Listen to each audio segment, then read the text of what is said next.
Corruption, of course, is off the charts, and it's finally coming to light that the Biden administration, the CDC, hid all of the deaths. Once someone got a COVID shot and died from it, they covered it up. Watch Senator Ron Johnson. The committee's got now over 8 million pages of information. Just in the first tranche, by the way, what we discovered is that the CDC, somebody in the federal health agencies, this interagency communication, hid the signal.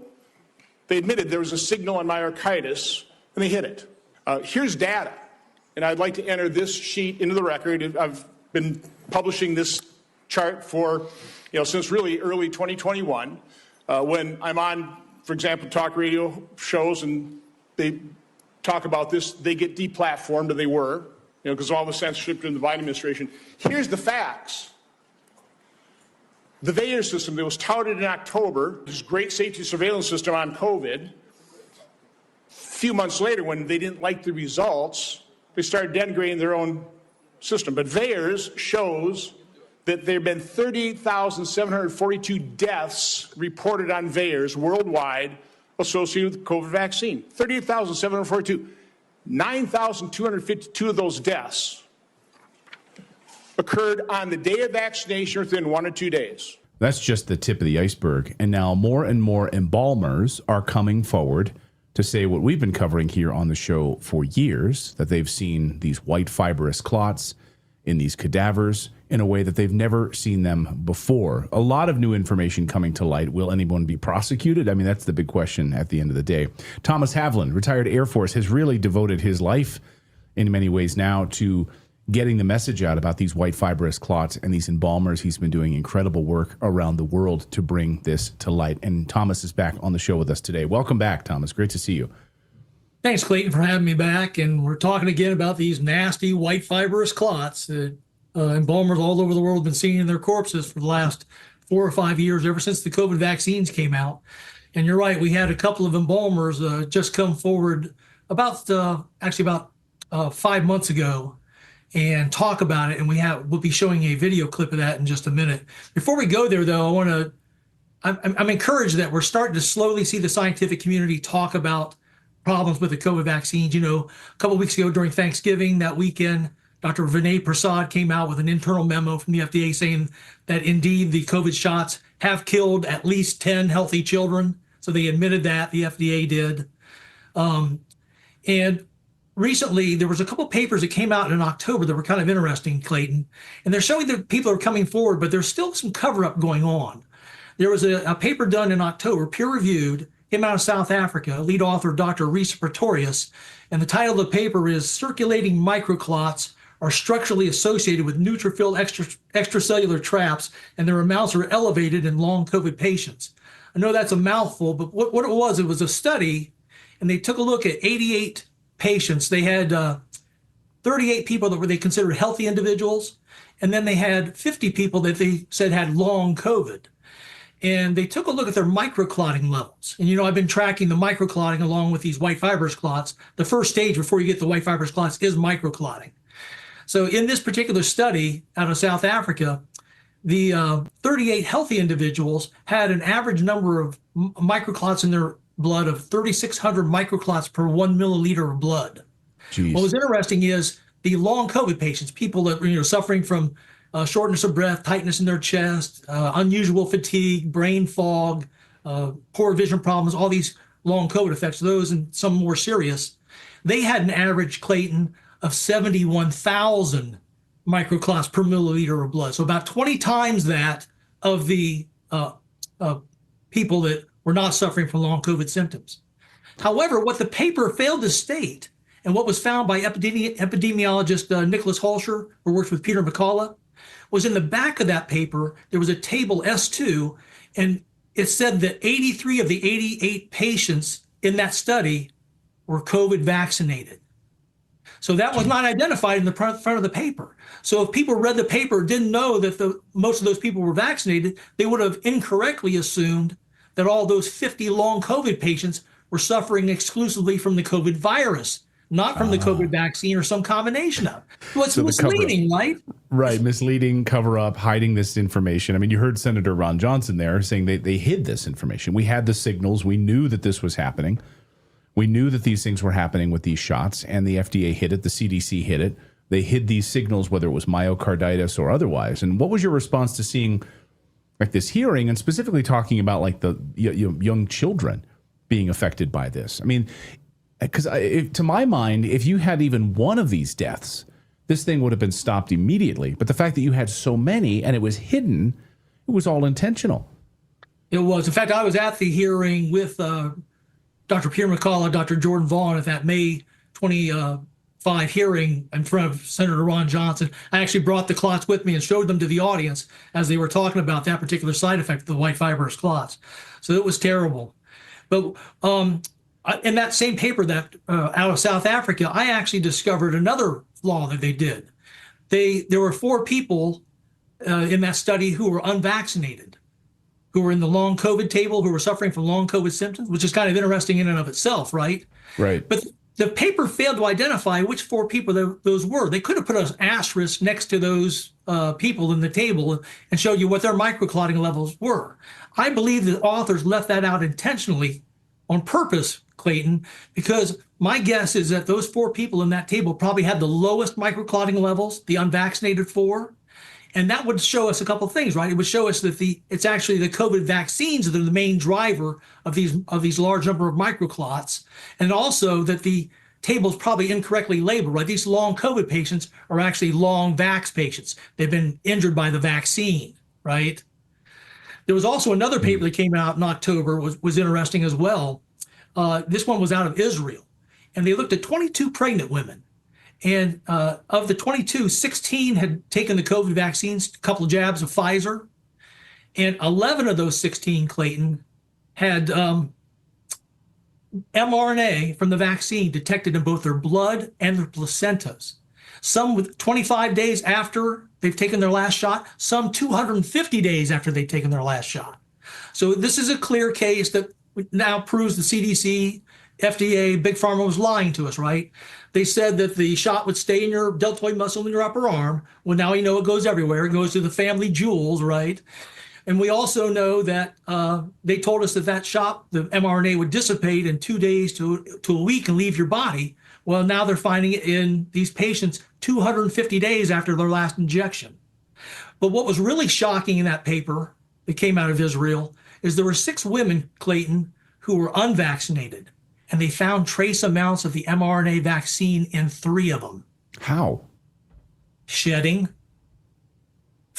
My first suspicion was that their male partner that got them pregnant was probably COVID vaccinated. So this is an indication of sheddings happening, right? And this is proof of it. They also looked at 4 males who had all been COVID vaccinated. All 4 of them had mRNA from the vaccine in their sperm. So even if the woman refused to get a vaccine, she refused to get this thing, she ends up hooking up with a guy who's gotten it, she's still showing signs of this mRNA in her body now. Correct. Now, they did say it was trace amounts, so I'm assuming it was less than those women who had directly taken the vaccines, but it's still concerning, right, that any mRNA from the vaccine is getting into somebody who was unvaccinated, a pregnant woman. I mean, that's why we've seen the rise of, I think these dating sites, right, where it's like people want to know, have you had the shot? Have you not had the shot? They don't want, they don't want this. And now there's scientific proof of this. That's crazy. Let's talk about the embalmers. So this is obviously something near and dear to your heart, something you've been watching, and we've been reporting with you here on the show going back years. So, if someone in the chat room's like, this isn't new news, well, the sheer volume of new embalmers that have come out, because really at the beginning it was 1 or 2 of these embalmers being brave enough to come out and saying that they were seeing these white fibrous clots. But as you've been cataloging now, more and more are coming out and reporting on this.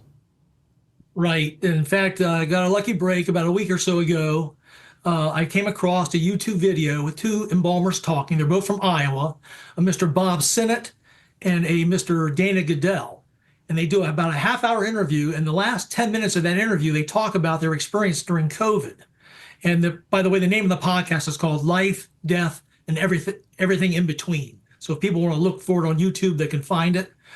But we're going to go through and we're going to look at this video.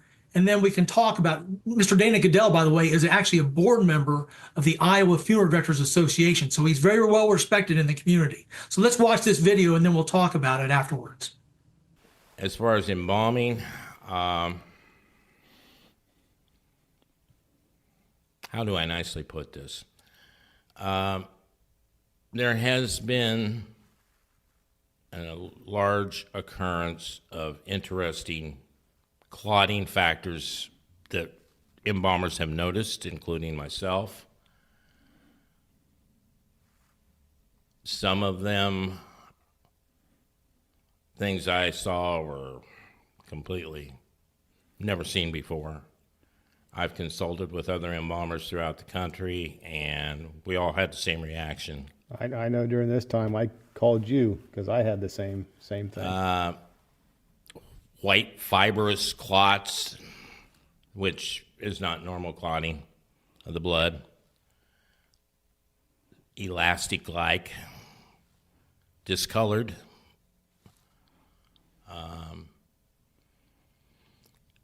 There's a study being done out of the United States by independent pathologists, and I'm going to be very interested to see their final conclusion on what they feel like this was caused from. So, Thomas, that's independent confirmation from both Dana in the video and Bob that they and other embalmers they know are seeing these white fibrous clots. So this isn't just like one embalmer in the UK saying this, right? Right. And if remember last time I was on your program, I showed a video of when I was a guest speaker at the Tennessee Funeral Directors Association, and I had we showed video of 18 of 28 embalmers in that room raising their hands saying they're seeing the white fibrous clots. So you don't have to believe me. You don't even have to believe those Tennessee embalmers. Believe what Mr. Goodell and Mr. Sinnott are saying as well. We have multiple, independent confirmation now that these white fibrous clots do indeed exist from well-respected men in the community. So in this, you brought a couple of these clips here. In the second clip here, what are we going to see that Dana tells the story of an individual? Can you explain that? Yeah, he tells the story of a gentleman who died at home from supposedly COVID, what his wife said. And then the wife, the widow, asks if Dana has received the death certificate or not. He said, no, I haven't gotten it yet. But when it finally came back, the widow was upset because COVID was not listed as a cause of death on the death certificate, because she knew that she would be getting a free $7,500 from the government to help go toward the funeral expenses if COVID showed up on the death certificate. So this is an indication that there's an incentive to falsely misidentify the death as COVID, because everybody benefits, right? The hospital gets money if the death is COVID. The surviving family gets money if it's coded as COVID, and then obviously the funeral home's happy because they know they're going to get paid by the person because they get the $7,500. So it shows the fraud that could be going on in misidentifying deaths as COVID when they may be due to the vaccine or something else. We had a house call at 6 o'clock in the morning on a Sunday morning, and I got the call from fire rescue that this person was deceased on the floor of the house, but he was COVID. And I immediately went, what? If he had COVID, what's he doing home? And but we gowned up, the three of us, and we all went over and, followed the procedures. And I was the lucky guy that got to talk to the family while the others were getting him packaged up to take to the funeral home. And I asked him, I said, when did he have COVID? Oh, about 6 weeks ago. Was he doing all right here at home? Yeah, he was doing fine. No problems. Doctor said he was fine. And I went, okay. So we embalmed him, and we had no complications, had a funeral for him, for just family only. Went to the cemetery and buried him. And at the cemetery, the widow asked me, she says, do you have his death certificate yet? And I said, no. It'll be coming from the medical examiner. It'll take a few days for it to get back. And she said, oh. Well, the death certificate came back, acute myocardial infarction. And COVID was never mentioned on the death certificate. the family got very upset because they had heard about the government announcement of if it was COVID-related death, they were going to get $7,500, and all he had to do was produce a death certificate and mention COVID, and they'd get $7,500. They tried to get it changed, and he wouldn't change it. Wow. And he actually went to the hospital and was diagnosed with COVID at the hospital at one time? About 6 weeks before his passing. Wow. But he tested clean about 3 weeks before this. Mm-hmm.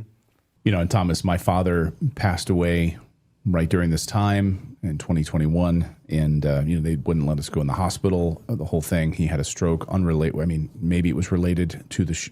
I don't exactly know, but they wouldn't label it COVID, even though he had COVID. It had nothing to do with.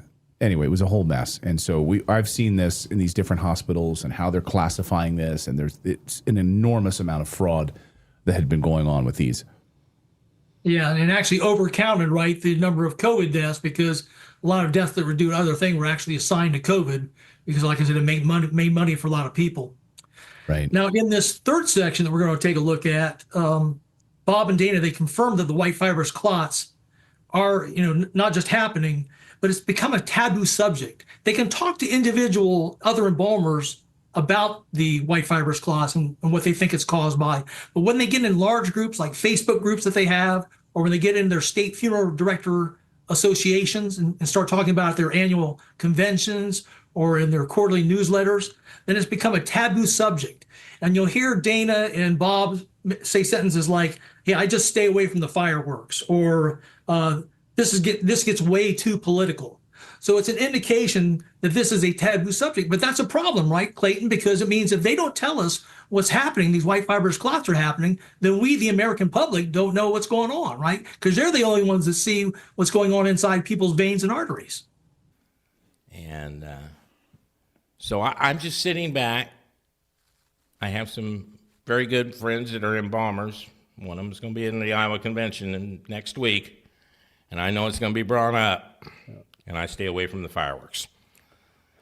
Yeah, well, we both, if you're a funeral director, there's even Facebook groups that we all can be a part of, and we all ask. It's a great thing where you're supposed to be able to ask each other questions. Right. But whenever it comes to the COVID stuff, just like everything, it's way too political, and things just take a turn instantly. It goes south real fast. It really does. And that's why I also cannot wait for these tests to be done. I didn't realize they were going to be out of the country. They're doing it, but to get the results on that. Couldn't get a doctor in the United States to test. No kidding. Clayton, the last section I think we're going to take a look at, this basically is, again, Bob and Dana confirming that the white fibrous clots are actually still happening here in 2025.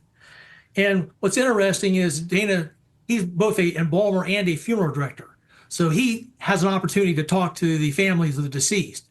And he says now that whenever he finds the white fibrous clots, he's asking the family, first question he asks them is, did your family member have COVID, the virus? They say, no. Then he asks them the critical question, did your loved one, the deceased, take the COVID vaccine? He said, oh, yeah. So it's further confirmation that it's the jabs that are causing these white fibrous clots. In fact, Dana has a funny story with his doctor at the very end where he asked his doctor, he says, hey, should I take my latest COVID booster? And the doctor basically says there's a reason we do not give the COVID vaccines at this clinic. So. Wow. So, and I'm not at all saying. I'm not either, but I'm just. I know we all saw big clots, and I'm not saying it was from COVID or from the vaccine. Right. Because I don't know. No. But it was definitely odd during that time. So And we still see them. Yep, sure. And I've kind of gotten a nasty little habit as a funeral director. If I see or I'm told, if I don't embalm the body, but say one of the other directors there does, he says, boy, I pulled a couple of those clots out again. I'll ask the family, well, did mom or dad ever suffer from COVID? No. Then I ask the question, were they vaccinated? Well, yeah. Mm-hmm. And I let it drop. Right. I just let it go. Yep. And anytime you mess with MRNDA, you're asking for trouble. Sure. And that I went to my own personal physician for my Medicare check that I go once a year for. And I was sitting there, and he had COVID. I knew he did. And I said, Bryce, do I need to take a COVID booster? And he looked me in the face. He says, number one, do you want to live or do you want to die? I said, well, I'd kind of like to stick around for a while. My life insurance is still good. And he said, there's a reason this clinic does not administer COVID vaccinations. And that was the end of the conversation. Wow. So I think he saw the light, shall we say. Yeah. It's just here's the thing that kind of shocks me, Clayton. It's wonderful these two gentlemen have come forward here in May of 2025 to talk about this. But where were they 4 years ago when people like Richard Hirschman, John O'Looney, just a few other embalmers were coming out and talking about this? They could have used these two gentlemen to come forward 4 years ago when, this was a serious issue then still, right? So the question is now, as you mentioned, these embalmers are still finding these white fibrous clots. Are they as dense? Are they as thick? Are they as problematic as they were 3 years ago? Like if you got the shot a few years ago, has this dissipated? Are they lessened? I'm just curious the severity of these. Unfortunately, we believe not. Now, I'm in contact with Mr. Richard Hirschman. He's a trade embalmer from Alabama, does over 300 embalmings per year. Richard's still seeing them in about 40% of his corpses.